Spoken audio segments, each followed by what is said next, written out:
Welcome to Jeppes Pod, where we talk fashion, beauty, and lifestyle with a foundation in business, character development, and leadership. We will be learning from industry experts, hearing their stories, while taking action as we stand on the shoulders of giants. Hello, everyone, and thank you again for joining me in Jeppes Pod, powered by Perfit. My name is Giuseppe, and I am the CEO and founder of Perfit. And today we are blessed to have Darren Anderson as one of our amazing guests. I'm so excited to have him on the podcast because he is a founder of AMG Marketing as well as Love My Mind Mental Health Initiative. And he is the man behind the brand. And we're so excited to have you here, Darren. Welcome.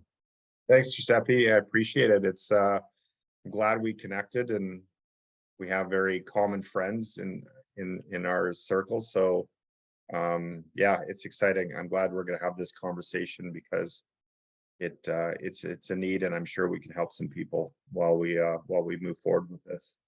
I agree. And one of the great things about this conversation compared to the ones that we've had earlier is the fact that we've switched the podcast a bit. Instead of just having a story form and trying to find the small little nuggets of gold throughout the story, we are diving right into a real problem. And today's problem that we're going to be tackling is how to stay sane while growing a brand in mental health. And I think that in itself and that title is such an important one, simply because most people, no matter who we are, we're just trying to stay sane in our regular life. But when you're trying to stay sane while growing a brand that is specifically targeted to mental health, the added pressure must be enormous. So I'm curious, before we get too far ahead of ourselves, how did this brand get started? Yeah, so going back over 4 years ago, Giuseppe, my brother Mark Anderson, my older brother, he dealt throughout his life with I wouldn't say addiction issues. He was a drinker and so forth, but he was also that guy that was always the father figure, the go-to. He was very nurturing, had a great demeanor with people, and just always positive, always laughing and so forth. And in a lot of ways, when you look at mental health, what we know of it now, those are almost negative check marks on the checklist, because if you look through the history of the last few years, Robin Williams, Twitch from the Ellen Show, there's no real face to mental health, especially when on the addiction and the suicide aspect. So Mark struggled. Then we lost our father. My dad, Dale, was dealing with the horrible disease of Alzheimer's. Tough disease to understand because they're gone, but they're not gone, so to speak. I kind of self-educated in that regard, and Mark had a big struggle with that. Mark and my father were very close. They did a lot of things together on the outdoor side of with fishing and so forth. And when we lost Dad, it was a spiraling effect for Mark. It was that trigger that comes into play with a lot of people dealing with mental health struggles. Usually the occurrence is in their childhood with trauma, but in this case, it was more so immediate. And we saw it. We recognized the fact that there was an issue here. He began to drink more. He lost touch with his business. So the drinking and the debt gradually built where there was no comeback from it. And so when we did our first intervention, Giuseppe, it was an eye opener. We put Mark into Larson House, which is a very short-term detox, kind of get some nutrients in your body and then kind of create the next step from there. And that's when I really recognized the fact that there was cracks in the system. And Sure. there wasn't really a succession to a healthy path for these people struggling with at this point was what we recognized as addiction issues with the drinking. Hmm. So it became a revolving door quite quickly. But it also we had to figure out what we were going to do with Mark and how we were going to get him healthy. So it was a big issue, and we will touch on that further down the road. But the long and the short of it, it just got worse for Mark. He positioned himself in that white picket fence scenario where everything was fine and he was getting healthy. But Hmm. behind the scenes, I truly understood because I was the one checking in on him, and I recognized that he wasn't getting healthy, Hmm. which was tough on our relationship because I immediately took on the bad cop role. Hmm. And there was some tough love. There was some words that I used that I definitely wouldn't use today, knowing what I know now. So we became estranged. Uh, May I interrupt you? yeah, And I'm only interrupting because I think it's going to be really important for our listeners to hear what were those signs behind the picket fence that led you to understand he's not getting well. Even though he had this a really great front, there was still something that led you to know that there's still something, so much pain inside. And what were those signs and how were they manifesting within his life? that's a great question because on being on the more on the preventative side is that um, he continued to drink first and Hmm. foremost, and I would catch him. Um, it was the influx of emotion. He became very, very emotional, like would break down in an instant during some of our conversations. He would also use words, Giuseppe, like "I'm tired," Hmm. "sorry." Uh, you could feel the energy in our discussions that he was becoming, in his mind, a burden. And he's made mistakes. Hmm. Um, Therefore, I really recognize the fact that he's not getting better, but we didn't know what it would look like to get better because we ran into waiting lists and protocols, um, physicians not knowing what medications to give and so forth. It was just a very bad situation in our healthcare system. So I'm so sorry that you had to go through that. That's awful. it was heartbreaking because in my mind I was losing my brother, and I didn't see a recourse in action to get him healthy. The middle of November, I received a message from my best friend, who was actually good friends with Mark, and he received a text message from Mark suggesting the message started off quite positive, and then a few hours passed, and then these words would come back: "I'm tired, I'm sorry," Mhm. burden aspect. Um, and with my friend, he looked at it honestly that Mark was drinking. He was just being emotional and Mhm. letting some emotions out and so forth. Um, the next day, my mom went to his house, and he was at the house, but she didn't recognize that. The car was there, the dog was there, the TV was on, but the doors were locked, and she just wanted to bring him over some food and look after her boy. And she called me, and I knew in my heart that something was wrong. It was just Mhm. one of those things that you could feel that this just isn't right. So I called the police, and they sent over their squad cars and a social worker who sat with my mom through this process. And we went through a very detailed procedure to enter the house. These police Mhm. officers were wonderful. Like, one stood right beside me and just had conversations with me. Ironically enough, while we're going through this procedure, my friend who received the message from Mark showed up just Mhm. to check up on him. We went to the back of the house. The dog came out, who knows me. He was very excited. He was he was going around the yard doing his thing, and a few moments later, the police officer that was kind of assigned to me came out, and he just said that we have a deceased person. Mhm. Um, Based on how this happened, we can't determine who it is.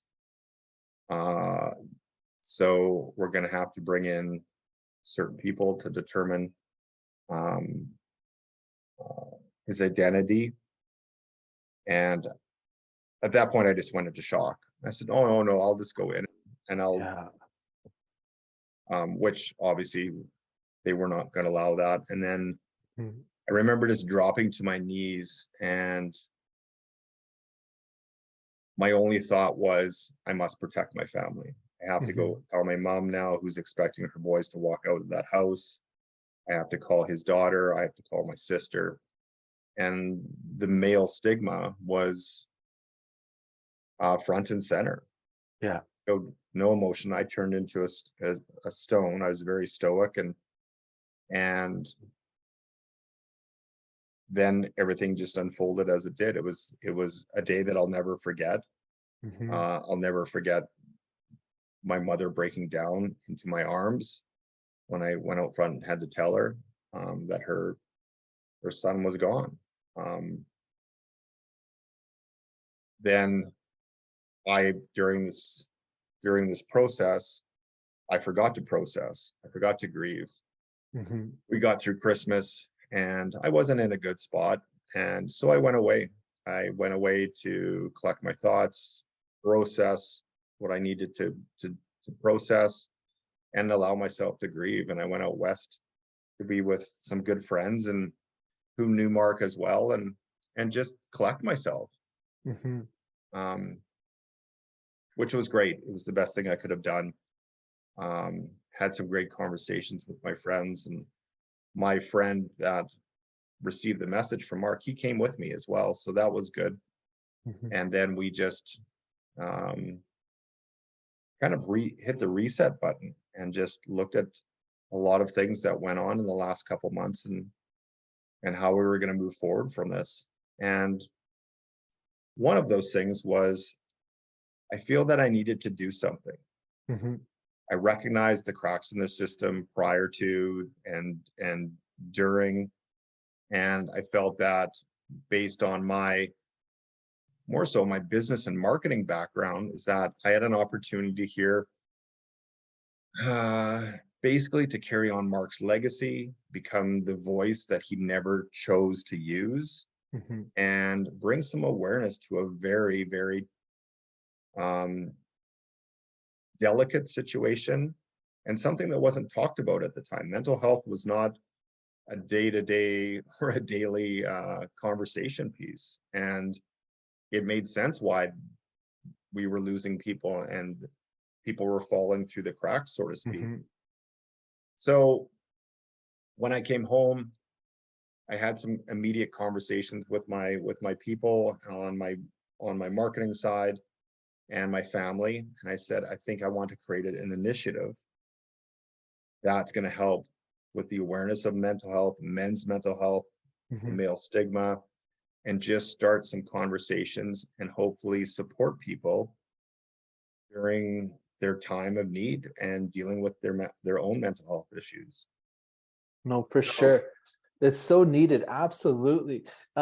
Again, I just want to go back a little bit just to go through your own grieving process, because that's such an important part that allowed you to then, like you said, press the reset button, figure out how to move on in a positive, impactful way.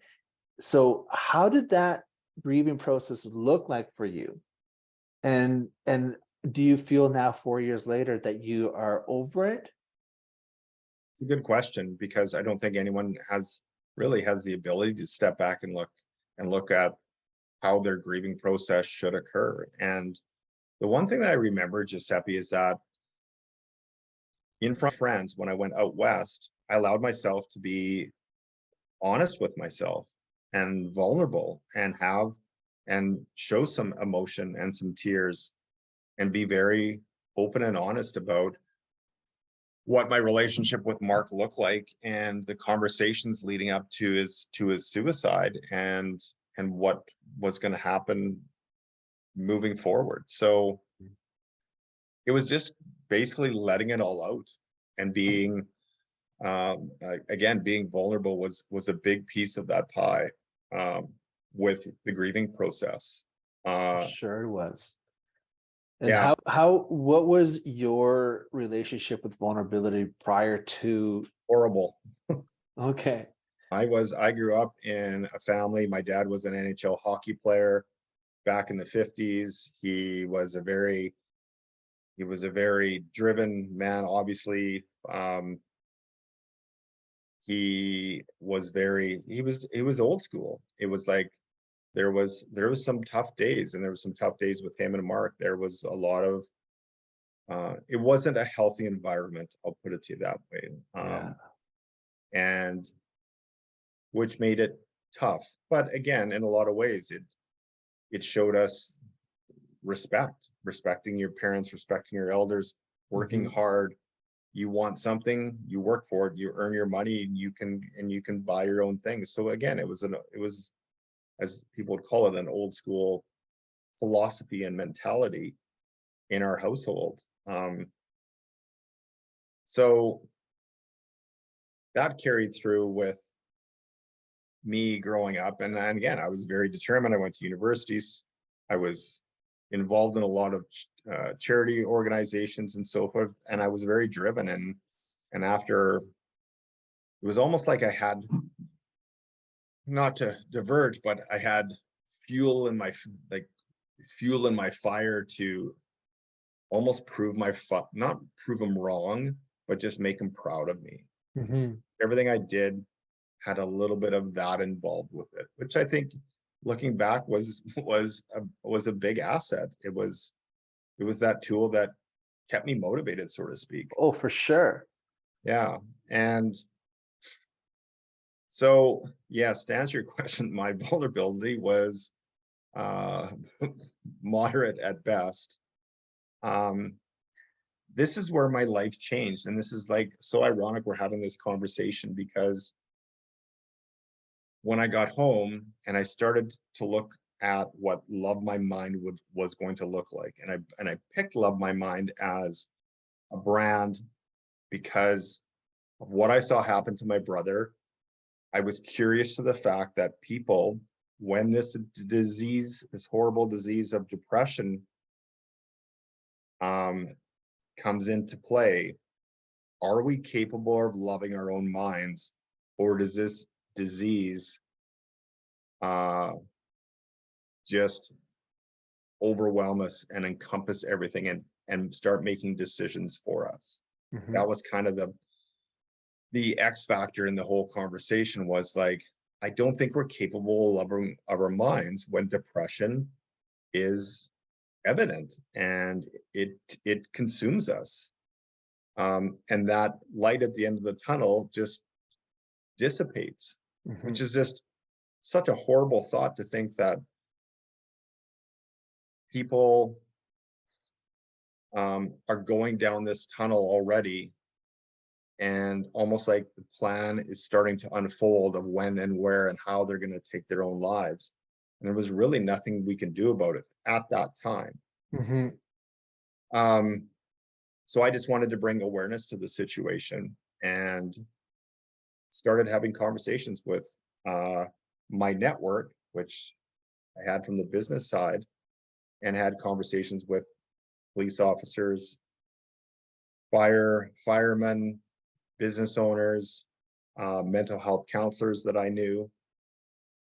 And then I didn't know what I wanted Love My Mind to be per se exactly, but I knew that this was the starting point. And on the marketing side, we had the opportunity. We were the marketing company for Kevin O'Leary from the Shark Tank that was coming across Canada, making these stops and having conversations about entrepreneurship and the Shark Tank and Dragon's Den, and we were the marketing company involved to promote it. And Kevin was going to give back to a local charity in each one of his stops.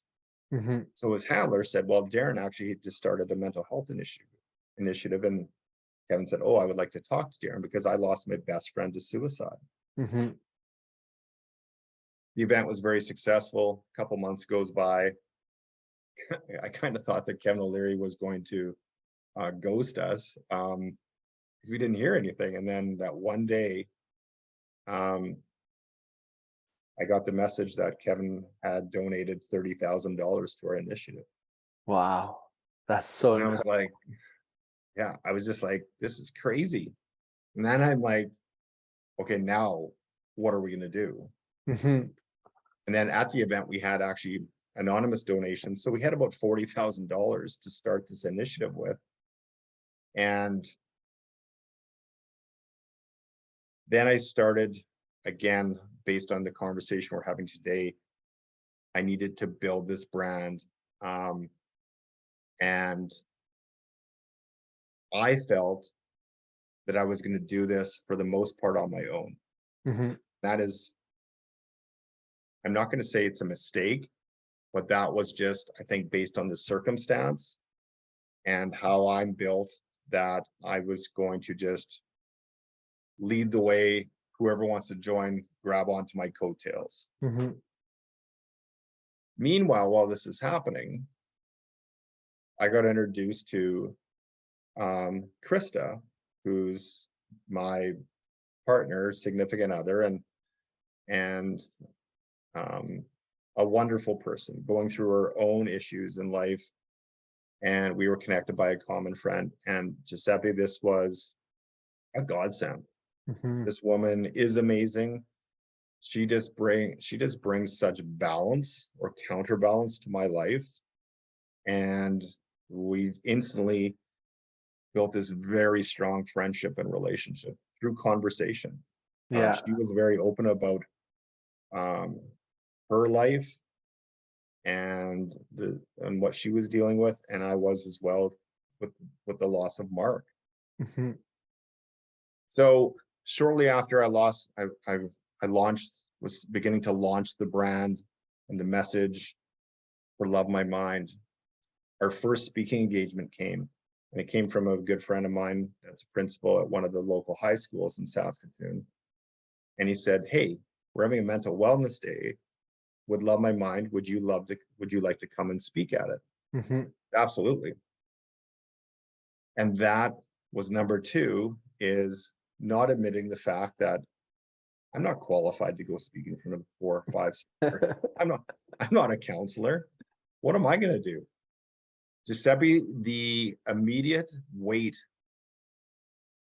that was put on my shoulders or was placed on my shoulders was something that I'll never forget.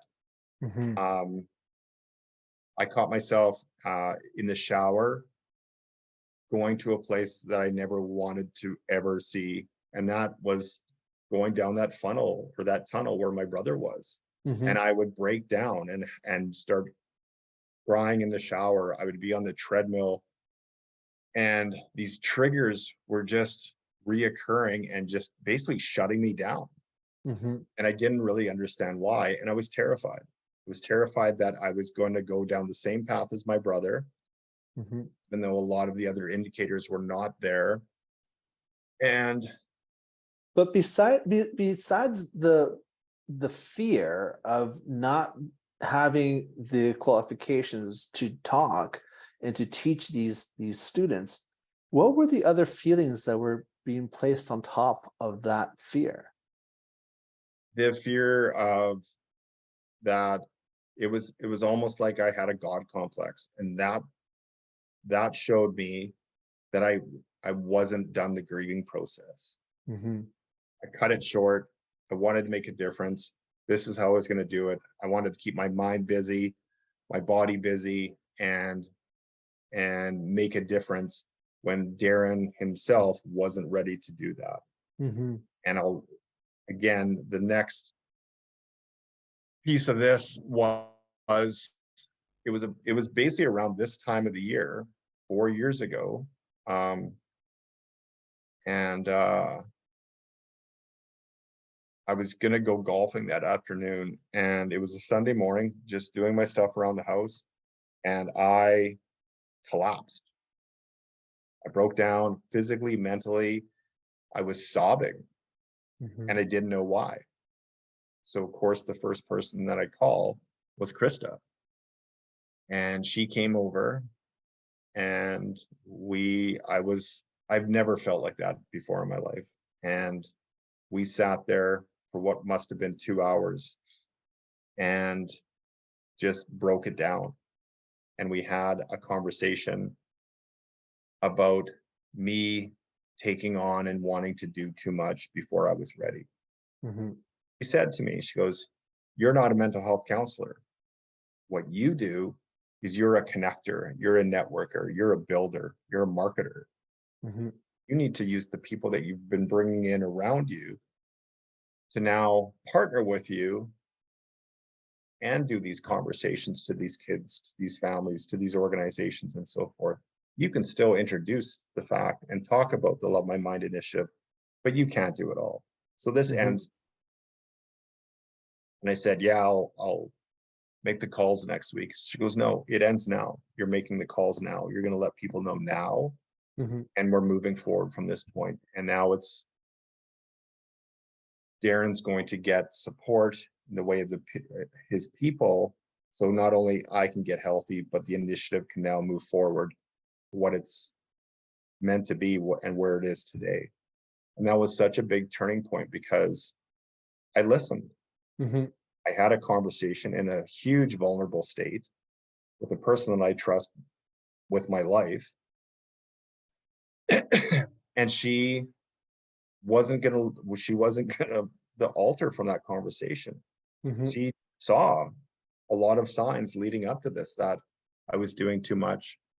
And this was the TSN turning point, so to speak, where I said, and she knew this conversation's gonna happen now. And from this point forward, things are gonna change. Mhm. And they You know, did. one of the things that really stand out of that story isn't just the fact that you were able to be courageous enough to be vulnerable to her, but for her to also have the wisdom to take in the information and take it well, not in a way that I have found in my own personal past where now this is ammunition to then use against you, but this is now fuel to the fire of how can I help, how can I serve you. And that is honestly one of the greatest things that you have found within your partner Krista, is that having somebody that has the wisdom to take in a man's vulnerability and say, this is what I see, this is how we're going to do this, and you're not alone.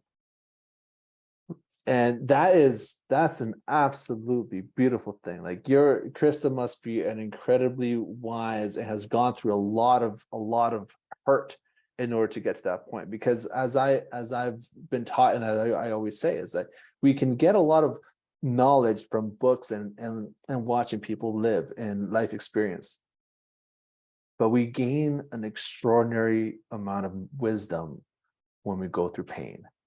And the amount of pain that she has had to go through to understand how to extract vulnerability and turn it into a strength is very notable. Very, very notable. And you would see that. And I think that you when we actually connected um a while back, she was at the same event. I'm not sure if you guys got to meet each other, but when you do, because I know you will once again, you'll see that. Mhm. She's an amazing lady, and I'm fortunate to have her. She's fortunate to have me. And the one biggest thing, and again, this goes back to your original conversation piece about what keeps us sane during the growth and building a mental health or a brand in general, but that pertains to mental health, was having the ability to listen, Mhm. like truly listen when something occurs in your day to day that you're uncertain about. And it's like, taking you potentially down a bad path, losing that sanity, and being vulnerable. So, not trying to fight it, not trying to, oh, I'm just going to place this over here on the back burner, and then things just continue to get worse, Mhm. is recognize the fact that there's an issue here, um, and have that conversation. And when you're having that conversation, and I've noticed this on the business side, Giuseppe, more than not, is, and I don't know what what has really caused it, but people in general have a real tough time truly listening.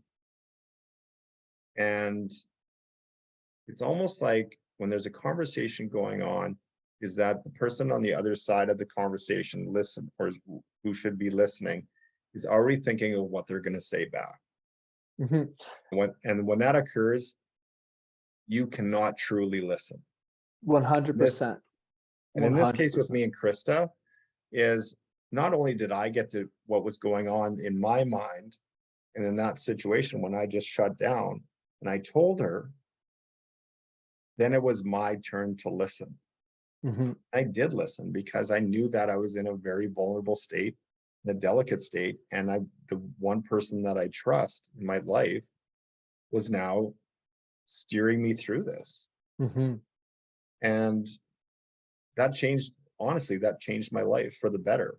And obviously our relationship, because our relationship has maintained those values 4 years later. We still have these amazing conversations because Krista is now an integral part of Love My Mind. She Mhm. used the safe platform when she was ready to tell her story. And Mhm. that was dealing on the narcissism side of life and being married to one. And she took that big step, and it was the best thing she ever did. And then she had immediate people, women that were going Mhm. through the same thing, reach out to her. Um, and she knew right then and there that she could help people. So that was the big point of moving forward with the brand and continue to grow the brand in a positive manner, was um, grow my relationships, my partnerships, bring in the key people. So Giuseppe, it was no pride of authorship. Darren, Mhm. you are not doing this on your own. Mhm. Whether it was ego or just like carrying forward my brother's legacy, it was about building partnerships, bringing in the right people, building that community around mental health, having these relevant conversations, and listening to these conversations when they occur. And you could see the after effects of it because people wanted to be a part of this. They felt Mhm. they needed to be a part of this. And in whatever way that they could, from being offering their counseling services to financial support corporately, to volunteering, to becoming a director, to becoming an ambassador of the brand, the design for our apparel line that is now distributed all across the world, Mhm. helping people. So it's been an amazing journey. I'm not going to lie, because it was a grieving tool. It was something very small, very Mhm. intimate, and now it's turned into this amazing brand that serves its people. We can Mhm. sit back, Giuseppe, and honestly say that we have saved lives because And of. that's the best part of it, you know.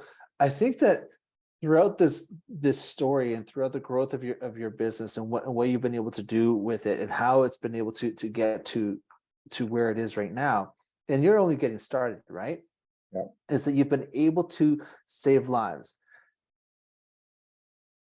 How does that make you feel? And in the steps of growing, how were you able to set proper boundaries from the people that were constantly trying to take from you as a mental health person? Because as a mental health brand, there are an extraordinary amount of people that come and ask for help. But in that, there's also an extraordinary amount of people that are opportunists. So how are you able to navigate through that and be able to set those proper boundaries that allow for inclusivity, but also for allow for your own mental health, your own mental rest, your own mental growth, and spiritual and physically as well, because it's all encompassing when you take on such an extraordinary take on such an extraordinary cause.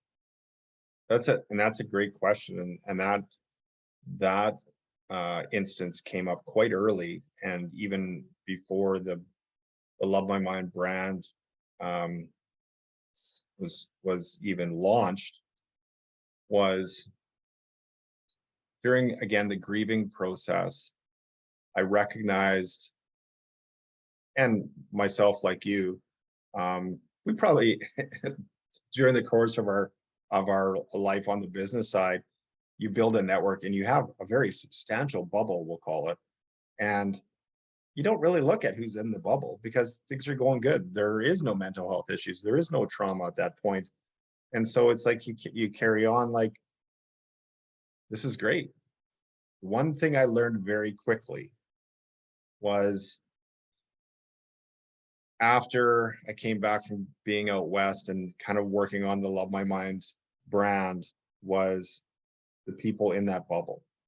Mm-hmm. And I know a lot of people wanted to get me back into the limelight, so to speak, into the social networking and that, and out to events.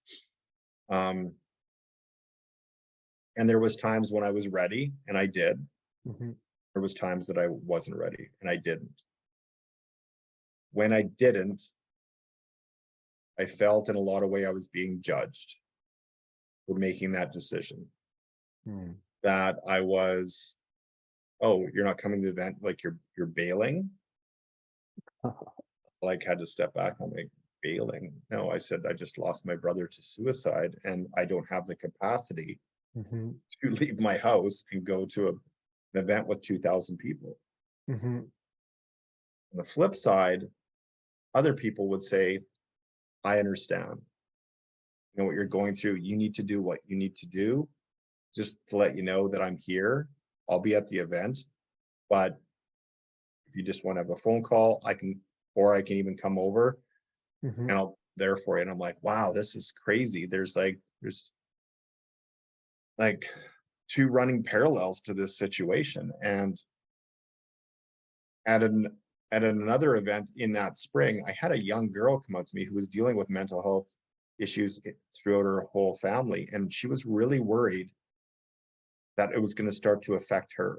Mm-hmm. She didn't understand it. She was like, is this like a genetic thing and I'm just gonna like automatically get depression and so forth? And her question to me, after I spoke briefly about Love My Mind at this event, was, how do I keep it at arm's length? And this Mm-hmm. kind of leads into the word boundaries. And I said, you gotta protect your own mental health, which means in a lot of cases keep people at arm's length or tightening your bubble. It could mean removing people from your bubble, which is the Mm-hmm. toughest thing that you might have to do, but ultimately it's going to be the best thing. And you almost have to, in that circumstance. And I know there's books around this that have these bold titles, and it was like, it's almost like you got to develop the give to attitude, Yeah. and you can't be that people pleaser all the time. And I grew up being a people pleaser. I was in the marketing industry. I was in the hospitality industry. Mm-hmm. My job was to take care of people, business wise and personally, when they were in my restaurants and bars. Mm-hmm. So it just was kind of thrust upon me. And I quickly learned after the loss of my brother, that I'm like, no, I don't need to take care of everyone. Mm-hmm. And I need to tighten my bubble, and I need to be really aware of what's going around me, so I myself can get on back on a healthy path. Mm-hmm. And that worked well for a while. Giuseppe. And then over the past 4 years of the existence of Love My Mind, I again recognize that people weren't really taking advantage of me and the organization because we were there to support people. But there have been some occurrences that I've seen people profit from mental health where they shouldn't be profiting. Mhm. Makes me sad in a way. Um, and there has been organizations, businesses that we have collaborated with that did take advantage of the situation.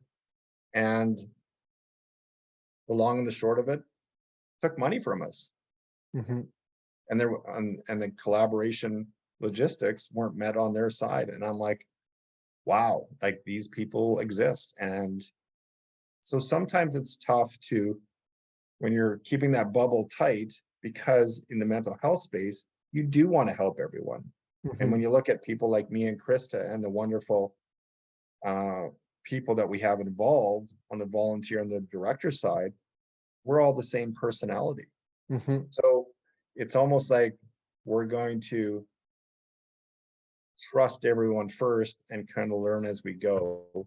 And it hasn't been that bad, but there has been some occurrences that just almost makes you feel that like you're losing faith in people. Yeah. So what are some of those tall tale signs that you guys are learning how to see? It's like, okay, when we walk into this, we have to be aware of these, 2, 3, 5, 10 things. Yeah, the one big thing that we've learned too on and with people is um the narcissistic qualities is yeah, the narcissistic qualities or tendencies of people, which may not be evident in the outset, but may start playing a role as you move forward with partnerships and getting to know these people. Hmm. And that was by far the number one hurdle that we would run into, or roadblock that we'd run into. And it's amazing, Giuseppe, how many people like that exist in our world. Oh yeah. And No. it was scary. Oh, for And sure, for sure. Before we had this conversation, we had our previous initial one just to see how everything is. And one of the things that we spoke on was how takers can always acknowledge givers. And that is such like, once I understood that concept, that takers will always acknowledge, and they're always on the radar for the givers. You start you start trusting people not out of naivety, but you start trusting people out of courage. And when you do that, you become more aware of the intention by understanding the energy of which they come to you by.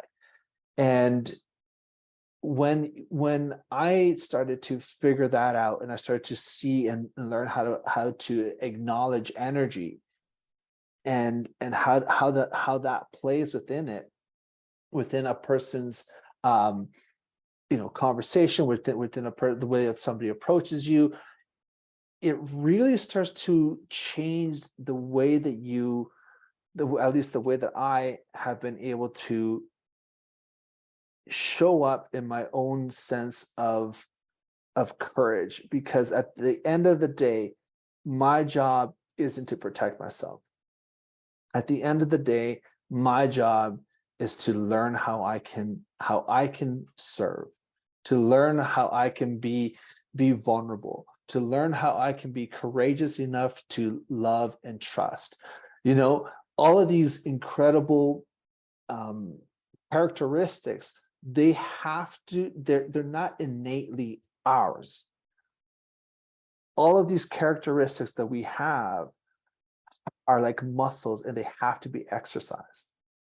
And if we don't exercise those muscles of courage, of trust, of loyalty, of of um, of love,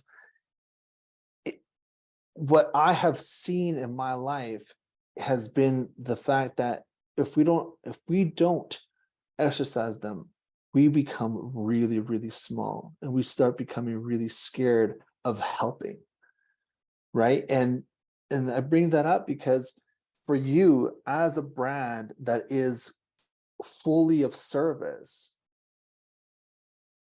how do you lead your people to become courageous, to become trusting, but most importantly, trustworthy, in order to bring that right and proper energy, towards you? Because that's hard, and it all matters so much, especially when you're in the game of service. So how do you do that? Yeah, and you touched on a few things in that statement, and I agree.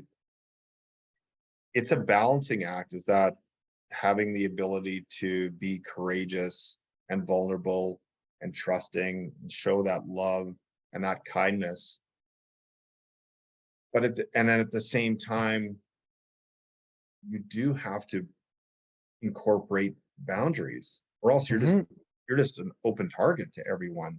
So, and this is great that we're having these conversations right now, and this because this is unfortunately the world we live in, and it's not going to change anytime soon. Your comment to me a few days ago when we connected about when you talked about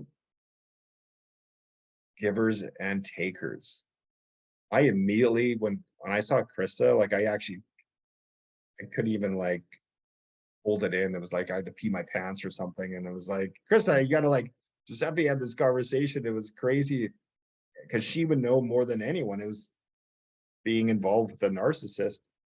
Is we talked about giving and receiving, givers and takers, and how like receivers have to learn um to become like, or givers have to learn more how to become receivers. Hmm. Oh, that was like that statement just resonated with me. It was amazing. And like, but you said like takers, well, I will never have a problem recognizing and taking from givers. Hmm. That's the standard. That's the go-to. But when you said givers have to learn how to become better receivers, I'm like, I like that. And then where does our personal values lie? I'm like, oh, this guy's smart. I really like this guy. Thank you. You're just hitting on everything that is ever in people's minds, but no one's talking about it. And that's where we are with, you're never going to knock it out of the park with people, especially dealing with the Love My Mind brand and how we need to surround ourselves with people. You're never going to do that because that would just make you a profit. Mhm. You're going to have people, you're going to bring people in that aren't going to fit the mold. They haven't done anything wrong. It's just maybe not for them. Mhm. Then you're going to bring in these wonderful people that it is totally for them. And because they have that authentic gift of kindness and giving and vulnerability and trust and love, um, And and then you're courage. and courage. And then you're going to have the fakers Mhm. that kind of want to, like, the positioners, the soapboxes, whatever you want to call them, that are there for the wrong reasons. Mhm. And that exists in everything. It exists when you're a boss man, boss lady, hiring people for your business and so forth. Is you're going to have people that went through a great interview and then didn't pan out, or that one that you just kind of that had that gut feeling about and didn't have the great resume and the great interview, but there was a couple, like you say, the couple nuggets in that conversation. They're like, I'm going to give this person a try. Mhm. I'm dealing that with right now is I found a person, me and Krista were at the keg celebrating our anniversary a couple months ago, and we met that person. This girl is wonderful. Mm-hmm. And she asked Krista what she did, and they talked about she's in being a dentist and in the dentist field, Mm-hmm. and then she goes, "Oh, sir, what do you do?" I said, "Well, there's a loaded question. Do you have an hour?" And Krista started laughing, and so I just gave her the Coles notes, and she goes, Mm-hmm. "Oh, I would love to sit down and talk with you. Here's my card. Mm-hmm. Give me a call, text me, whatever." I've done that 1,000 times in my career, Giuseppe, and no Mm-hmm. one called Yeah. except for this girl. She just went through and got her social worker's degree. Now she's getting her business degree. Um, and just a wonderful young lady. And I told Krista, I said, I can't lose this person. I'm going Mm-hmm. after her. Whether it's the love of my mind or the marketing or both. She is, again, she's that person that you want, you get that feeling. And then I had a conversation with her, and everything we just talked about is that like all the boxes were being checked. So I'm just going through the process of like what that's going to look like when Mm-hmm. she's on board. But and I was just talking about, again, because we're always having conversations about like finding the right people, and everyone comes into your life for a reason, whether it's business or personal or foundation wise. And I believe in that. I believe Mm-hmm. in that fate, destiny, so to speak. Me and you were supposed to connect, and this is wonderful that we did. And I have like so much respect for you and admiration. And you're such an authentic but intelligent person. And sometimes those don't Thank go you. hand in hand, because sometimes with intelligence you have ego, and lots of it. And that's one thing we got to learn in the mental health field, is that we need to move mental health in our communities forward together. Mm-hmm. And in a lot of cases, that means people that don't have that mindset need to leave their ego at the door, because none of us have the caramel secret or the Mm-hmm. magic juice. But if we collaborate and create partnerships within the mental health space, wow, that's going to end up being such a powerful entity. And without government support and new facilities and billions of dollars that is needed,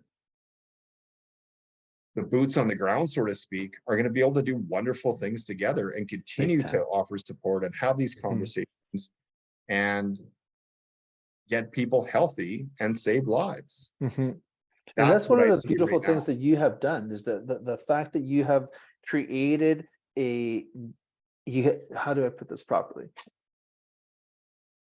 You have galvanized your own network in order to make it move in one specific direction to make a change. And that's one of the things that I really admire about you, Darren, is the fact that not only were you able to come up with an idea, because a lot of people can come up with ideas, but then being able to galvanize and move people in the same direction by casting a vision that allows them to understand that this is a cause worth working for. That's beautiful. That's beautiful. So when you're running these two businesses, and they both go hand in hand, yet they're completely separate, I'm so curious about what are the tools that you have learned and gathered along the way that you have to implement on a regular basis when it comes to your own personal mental health. Oh, wow. Um, yeah, that's not just a tough question, but that's a tough thing to recognize with a lot of people. Um, and we we have to learn how to recognize the support systems around us, which are people, and then utilize those people. And that for most is really tough to do in a lot of cases. People How don't do like, you utilize a person? honestly, you reach out, Giuseppe, and you have a conversation. Whatever that conversation looks like, is that if you have a feeling about a person, like me and you, and if I, even after this conversation today, if I felt that I needed your support or just have a talk, grab a coffee, I'm going to reach out. Say, Mhm, Giuseppe, it's Darren. Hope you're doing well. Um, I need your time. I need your support. I need your feedback. I just need to have a conversation with you. I'm not in a good place. And, or you don't even have to say that. It's just that I just need to meet, and I, I trust you as a person, and I trust that you'll have the right words for me. mhm, Um, but that, when people do that, and I always remember of that quote, is that strength is needing someone. mhm. Reaching out is then accountability. So we do need to be That's accountable good. for our That's own good. mental health. Mhm, But the first step is that strength, is that courage, is that vulnerability and that trust, the words that we've used a lot today, and having that initial conversation, whether mhm, it's with you, or, and it could be a person that's in your life on a day-to-day basis, depending on the need and what that conversation is going to look like. You just need to recognize, like, wow, I have so many wonderful people around them. And it's even a little easier for me, I'm going to say, and not in an arrogant way, but because of how much I've given back over the last 4 years, mhm, people are like on the edge of their seat, like, oh, I hope Darren calls. Like, I really want to help. And they're like, and I'll give you a per example. A year ago, we would get 4 or 5 people reach out to our brand, looking to collaborate, looking for financial assistance for treatment, looking for, it's a mom looking for support for her daughter. And we were there, we helped, we made it work, we did what we were supposed to, what we're meant to do. Fast forward a year, Giuseppe, we were getting, in November, December, January, February of this 2022 into 2023, 10 to 12 a week.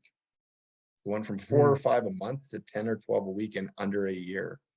And that just shows that our brand is that safe haven. It's mhm, that trust brand. It's that authentic brand. It's that vulnerable brand. And people have no problem whatsoever calling Darren, messaging Krista through Instagram, contacting Tara to make more inspirational bracelets, talking to customers, talking to like whoever is in our tribe, um, and having those conversations on how they can mhm, help. So we just have to remember as people to reciprocate. Like, for the most part, everyone does want to help and everyone wants to be a part of that conversation. So that's the one great thing that I see in the mental health space right now, is like everyone does truly want to help. mhm, mhm. There will always be ones, Giuseppe, that have the wrong intention, or they're not aligned on the same path. But that's, again, that's going to happen in business and in personal as well. But that's what I kind of see. Mhm. So if you were to give somebody advice as they're growing their own personal brand, what would be some of those tools that you would say, make sure you gather these 5 things as you're growing your brand so that you can not only stay steadfast to your own personal cause, but so that you can make sure that you guard and protect your own mental health. Yeah, and that first and foremost is, again, like we touched on, surround yourself with real people, Yeah. with what you feel is the right people. And again, you're never going to knock it out of the park, but you're gonna be 90% on track with that. Mhm. So surround yourself with the right people, and then um, really find out what your true happiness is. What's your recipe for happiness? And Mm. that is going to look differently for people from the moment they wake up to the moment they go to bed. Is that, how are you waking up in the morning? Are you waking up Mm. happy? Are you waking up anxious? Are you waking up sad? Are you waking up mad? And so forth. And based on that, you may need to reach out to that supports, those support systems that Mhm. you affiliated with yourself sooner than later. Mhm. Um, we have to, we have to remain active. Again, whatever that looks like for each individual is going to be Mhm. different. We have to remain active. We have to get sleep. Mhm. So many people forget about sleep. Um, and the great thing with like the partners we've brought on to Love My Mind is we have specific people that will meet with you one-on-one, and talk about what your sleep looks like. Mhm. What what what's from 8 o'clock? What's your shutdown look like? What's the start of your sleep, the mid sleep, the end of your sleep? What does it all look like? Mhm. Um, nutrition. So again, activity, nutrition. We have 3 or 4 fitness people. Tammy Forrest, unbelievable mental health advocate for Love My Mind, and Mhm. she deals exactly with that aspect. Um, and boundaries. Protecting our own mental health has to start. You got to have boundaries. It's okay to say no, Giuseppe. Everyone has, and I love that you use this word a lot, everyone has their own energy, Mhm. hopefully has their own energy. You don't, okay, we need to look at building back up that energy. But when you have that energy, we as people, we determine how we're going to expend it, who we're going to expend it on. Like, what does that look like? So it's like, it's our life, it's our energy, it's our time. We decide how that's going to be used. And usually it comes down to who we're going to use it on. Mhm. So we have to be cognizant of how we're using our own energy. And we're just not like, again, people pleasing and using Mhm. it on in the wrong circumstances on the wrong people, and keeping that bubble tight and setting up boundaries. People judge you on your boundaries, remove them. Yeah. No, I 100% agree. And the reason why is because I think when I was building my construction company, I one day I was listening to a podcast, and I forget which podcast it was. I think it was called Founder. And one of their guests said, "We don't understand how important time is because we as being young, we always think we'll have it. But time is the only thing that you cannot buy back." Ooh, And when you have that understanding that time is the only thing that you can't buy back, the way that you spend it and the people that you spend it around starts to change, and it matters. yeah.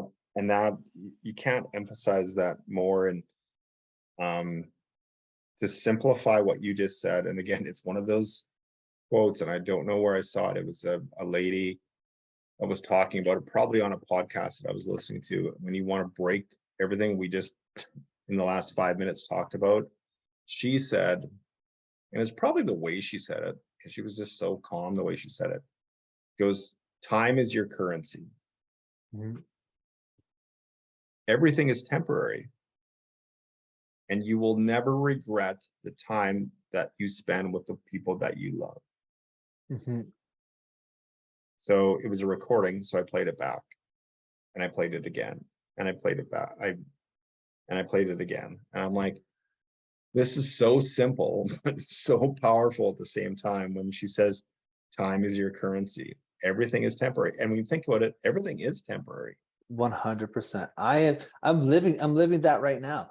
I built a construction company from $300 to just under $1 million. And I was working 18, 20 hours a day. And when I started it, I did two different jobs.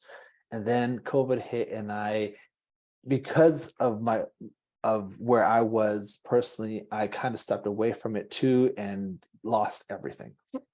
Everything just gone. And then I started rebuilding my life. And I fell into a huge depression for about 4 months. And one of the things that allowed me to get out of it was having the understanding of gratitude with the currency of time that I had to spend an extraordinary amount of quality time with my girls, my two girls. I started Sent like chills up my spine. I started really like purposely spending time with them, not just casual time, but actual quality time. The way that we connected, the way that we talked, the way that we have a conversation, the way that we just have one more hug, one more kiss, one more time that we could just be 100% us, because this isn't going to last. I'm not going to be in this state where I have ample amount of time, but when I have it, I have to utilize it. And that really helped me come out. And then I had a podcast that was released last week with Tim Pereira, and he also helped me make sure that quality time was also then tied into the way that I value myself, because in the loss of everything, the way that it killed me, because I tied all of my personal value on a monetary outcome. So because I wasn't making anything, or because I wasn't being quote unquote successful, I wasn't successful, and I didn't have any value anymore. And I had to completely turn my thought process around to start understanding that my value doesn't come from a monetary outcome, but my value comes from being able to give of myself to the family, to my own personal family, so that my community is able to become bigger and better. And if I can start with my two girls and then be able to move that into my family and my bigger family, extended family, and then my community, and then my world, I would have never started this podcast, because I would have been so caught up in what ifs. Because I've restructured my own personal value, I'm able to be here talking to you and saying, let's have a conversation. Let's see how we can impact our community and our world in a really, really positive way, where we can give leaders, business owners, and entrepreneurs tools on how to be able to take their own lives and make them better by guarding their leadership, by understanding awareness, by creating courage, by maneuvering themselves through their own mental space and mental health. Because ultimately, if we don't have our mental health, we've got nothing. You couldn't have, yeah. Speaking of hitting it out of the ballpark, you just did. Oh, thank you. Again, well said. I agree with everything you just said, and I'm so glad that you were able to like look at the situation that you were in when it was at its low point and make the decisions that you made, one being spending quality time with substance with your daughters. That right there was, like I said, sent like chills up my spine for you just saying that, but ultimately doing that. So good for you. I really, when you were talking and I was listening, I gave that feedback, but what kind of struck me was legacy. And one, my brother's legacy is that, you know what, Giuseppe, I understand it now. I understand the pain that he was going through. I understand the influence and the consumption of depression. Get it. It's not, I remember when people used to talk about suicide as a cowardly act. No, it's not. It's an unfortunate act. It is like, it's very, very sad because it's not their conscious decision making. it's another entity. It's this disease that comes in and consumes you, closes the light at the end of the tunnel, and ultimately a very tragic decision is made. And but I understand the pain. I get it now, and I look at this situation, weirdly enough, as a blessing. Mhm. I'm able to do what I'm doing with the wonderful people around me, like yourself, and make a difference. And now when I'm gone, um, people will remember me as like, God, that guy just like made such a difference in the mental health space using a tragic situation with his family and just turned it into something so positive. Mhm. Um, and it's not monetary. Monetary doesn't make me happy. We all need it to survive and move forward in that, but oh, there's so much more. And like we've achieved so much in the last 4 years, and we got so many wonderful people in our lives now. I've been able to reconnect with so many. I've been able to meet so many for the first time. And wow, life is good. My glass is full. Again, you're going to have your tough days and your good days. On those tough days, we really have to take that time to step back and self-care. Mhm. Start with assessing the situation, but leave your house, like leave the situation, go for a walk, listen to your favorite music. Like we fall into such a scripted routine sometimes, especially leaders. Mhm. And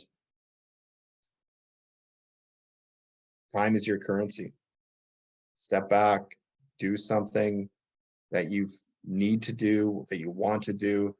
And usually it's going to come down to family. And Mhm. you have to spend that time with your family and your friends. And but you also got to take care of yourself. And Mhm. I'm the biggest advocate of that because I fall into that. Yeah. No, we all do. That's everything that you said is so true. If we don't take care of ourselves, we cannot give from what we do not have, right? And we're all in it to serve. Especially as leaders, our job isn't to have all the answers. Our job is to help to help our people become great at figuring out what the answers are, right? And when we do that and we do that well, and we're able to then not only empower them to become greater, but we are able to learn from the people that we're empowering. And I think that for us as humanity, when we start seeing that impact, it will really resonate with us as leaders to be way more intentional with how we approach not only our people that we work with, but our families, because that's super important. Leadership is always, it's not just at work. Oh, So yeah, 100%. It just, so many good things have happened. The conversations that I've had, and even more recently from last week with Dean Seymour from Hockey Canada on the development side and telling his story about using those support systems around you as a young athlete, to those my three friends that all were affected by divorce at the same time. mhm, The one thing about that conversation, Giuseppe, is that I've known all three of these guys for a long time. They're great people, they're great men, they're great fathers, and that the initial point of that conversation was they felt blindsided mhm, by their separation and divorce. At the end of the conversation, and the vulnerability and honesty that was shown, there was a conversation about hindsight and how they all not admitted, but said, maybe I wasn't present as as much as I should have. mhm, Maybe I didn't have the conversations that I should have. mhm, There was no regrets, but they were like, they took ownership of the situation. It wasn't, they didn't position it all on their partner. It there was no blame given. Mhm. There was an acceptance of like, yeah, maybe I didn't do as much as I could have, and this was the result, which allowed them to move forward. Oh, They're for all sure. they're all happy. Mhm. They all have a new person in their life. They all have their daughters and sons. They have their support system, which they all three of them did and do utilize. And it was just such a great stories to listen to and see how they came out of it almost better on the other side. Mhm. It could have been really bad for them. Oh, They for could have, sure. so um, there's some really good conversations happening right now in our communities amongst men and women talking about their own stories and journeys and talking about our youth, Mhm. what's going on in that capacity and what that looks like. So a lot of great people are doing a lot of great things right now in our community as it pertains to mental health. And we at Love My Mind have become even more of like a facilitator of that, is that we Mhm.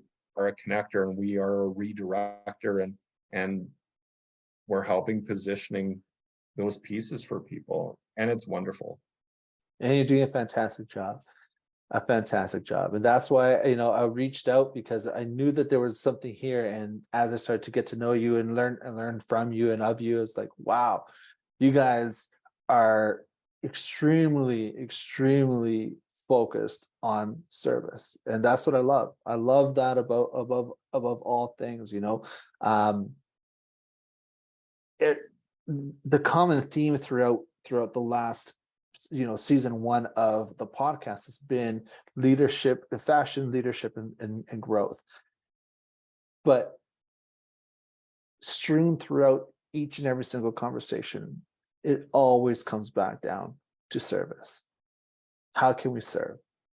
And I appreciate that, and I love how you guys are showing up consistently and showing up to serve. So thank you so much. And on that, I think we should call it a podcast. Well, thank you very much, everybody, for listening to the podcast, and I hope you guys take this into your own personal lives. Take all of the gold that was in this podcast and actually apply it, because knowledge without action is absolutely useless. Thank you very much, and have yourselves a great week. Thanks, everyone.